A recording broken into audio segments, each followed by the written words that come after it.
I'm a fan of pre-made frozen meatballs, but my store doesn't sell chicken or turkey meatballs, so sometimes you gotta do what you gotta do when a craving strikes. Today we're making oven-baked turkey meatballs in buffalo sauce. My biggest tip for this recipe is to mince the onion. If you can't commit to the mince, you'll have chunks of raw onion.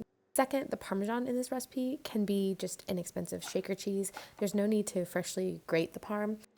You can trust me, I'll always try to tell you when it's worth the extra effort. Speaking of which, garlic, I think you could totally use garlic here and it would be just fine. I have a slight preference for oven baked meatballs because you don't have to babysit them. For easy cleanup, I line my baking tray in foil and I use a wire rack to let the excess grease strip away. If you don't have a wire rack, it's totally fine.